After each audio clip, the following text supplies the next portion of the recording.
এলাকার লোকজন বললো তোমাদেরকে ঘরের ভিতরে ধরছে। না না, ঘরের ভিতরে ধরে গেছে, মিশা কথা বলছি, ঘরের ভিতরে ধরে যায়। ছেলে কালকে রাত্রে 9টায় আমার বাড়িতে আসছে, এলাকার লোক ধরছে। তুমি কোন স্কুলে পড়ো না মাদ্রাসা? মাদ্রাসা কোন শ্রেণীতে পড়ো? ক্লাস 10 ওর সাথে তোমার 6 মাসের সম্পর্ক? জি।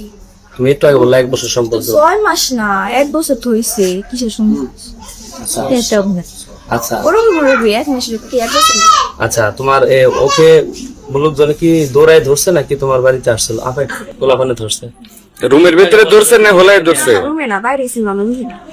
বাইরে ছিল, তাহলে এভাবে তোমাকে ধরলো একটা ইয়েতে, তোমার ইজ্জতের ব্যাপার। তাহলে কি এটা মানে তোমাদের কোনো শত্রুতা বশত এলাকার পোলাপানে ধরলো নাকি আসলে বাস্তবতার কারণে ধরছে?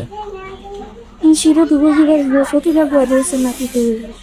এখন যে ঘটনা ঘটছে, এখন তোমরা কি করবা? এখন তোমার তো বয়স হয়নি, বড় বয়স হয়নি, এখন কি করবা? যেহেতু আমরা একটা বিয়ে প্রেম লেছি, আমাদের বিয়ে করতো, তাছাড়া আমাদের কিছু করার নাই। আচ্ছা, তুমি যে সম্পর্ক তোমার পরিবার, তোমার আব্বা আম্মা জানতো কি? না, আব্বু আম্মু জানে। ওর সাথে কিভাবে পরিচয় করছে? এমনি দেখতাম, ও আমার চেনা পেয়েছে, এমনি পেয়েছে। প্রথম দেখা হয় কোথায়? ওরা আমি দেখছিলাম, ইমেলে দেখছিলাম। ফেসবুক না হোয়াটসঅ্যাপ না ভাইবার না কিসে? ফেসবুকে। যে 3 মাস আগে তো চিন্তা সামনে সামনে। আচ্ছা আচ্ছা, এখন তাহলে এই যে মানে ও বলতেছে যে তোমার সাথে 6 মাসের সম্পর্ক, তুমি বলতেছে 1 বছর, তারপর ও বলতেছে যে বাড়িতে আসে নাই, আর তুমি বলতেছো বাড়িতে ডেকে নিয়ে আসছো। আসলে এই ধরনের কথা কেন, মানে দুই রকম হচ্ছে কেন কথাগুলো? আমার মেয়ের সাথে ছেলের সম্পর্ক আমি জানতাম না। ছেলে কালকে রাত্রে 9টায় আমার বাড়িতে আসছে, এলাকার লোক ধরছে। এখন আমার মেয়ে ছেলে বিয়ে করতে হবে। ছেলে তো তার পরিবার ছাড়া সে বিয়ে করতে রাজি। পরিবার ছাড়া বিয়ে করতে রাজি হবে না কেন? প্রেম করছে কি জন্য? প্রেম তো পরিবারের লোক।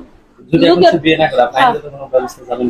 আর যদি বিয়ে না করে আইনগত ব্যবস্থা যাব, আর যদি বিয়ে করে তাহলে আমি আইনগত ব্যবস্থা যাব না। আপনার মেয়ের কত বছর বয়স? আমার মেয়ের 15 বছর বয়স। বললাম তো ঘরের ভিতরে না, আসলে বাইরে ছিল।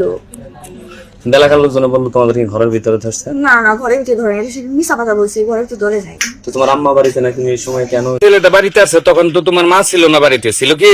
কেউ ছিল না। এখন তাহলে যদি ছেলে বিয়ে না করে তখন তোমার সিদ্ধান্ত কি? যদি ছেলে তোমাকে বিয়ে না করে তো তুমি আর কি সিদ্ধান্ত নিবা? ও বিয়ে করবে, বিয়ে করতে হবে। যদি না করে? যদি না করে তাহলে কি? যদি করবো না কেন, কেউ ভালোবাসে না? মানে যদি না করে, কথার কথা, যদি না করে তাহলে কি করো তুমি? কি না বলতো আমার মরে যেতে হবে, আর কি করা যাবে গান? আমাদের সম্বন্ধ চলে গেছে। আচ্ছা, কিন্তু ও কিন্তু একটা কথা বলছে, আর পরিবার সিদ্ধান্ত ছাড়াও কিছুই বলবে না। ও পরিবার লাগবো না, তুমি বললে তো হবে না। করতে হবে। তুমি যে বাল্য বিবাহ হচ্ছে সেটা তুমি জানো না? তুমি তো বাল্য বিবাহ করতে পারবে না। কিছুতে ভালো বিবাহ হতেছে না। ইসলামের দৃষ্টিতে হচ্ছে না? না, তো তোমার হলো যে ইসলামের দৃষ্টিতে হলে তো সরকারি আইন ফলো করো না, তুমি আইন মানতে হবে না? ইসলামী সীমান্ত হবে না। তো তুমি এদেশের জনগণ না? আপনি কি না, বিয়ে হবে কিন্তু তোমার আইন আছে তো একটা। ইসলামের সাথে তো তারা সামঞ্জস্য বা এরকম করে তো একটা আইন করছে। আমরা একটা ভুল করে ফেলছি, তো সমাধান দিতে হবে নাকি? আমার রেখে ও চলে গেল, তারপর আমার কি হবে এটা ভাবেন? তো সেটা তুমি তোমার প্রেমিককে জিজ্ঞেস করো। আমার বিয়ে করবে। জিজ্ঞেস করো তো। এই কি করবো না? ওর গার্জেন ছাড়া এর আগে কথাগুলো বলো না। তো এখন পর্যন্ত আমার ছেলের সাথে আমার সাথে কোনো যোগাযোগ করতে দেওয়া হয়নি।